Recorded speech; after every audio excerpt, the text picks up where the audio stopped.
আমাদের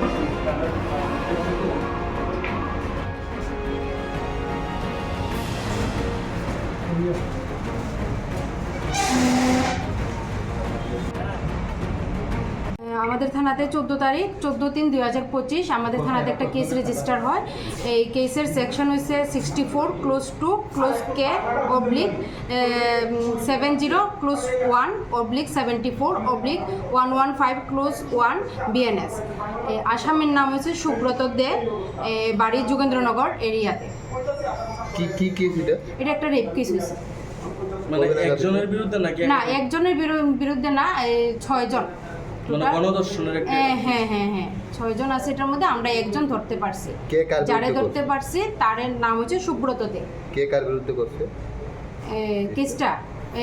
ভিকটিম তার আসামি যে রিলেশনের হাজব্যান্ড হয়, কিন্তু হাজব্যান্ড তার বন্ধুবান্ধব নিয়ে এই ঘটনাটা ঘটাইছে।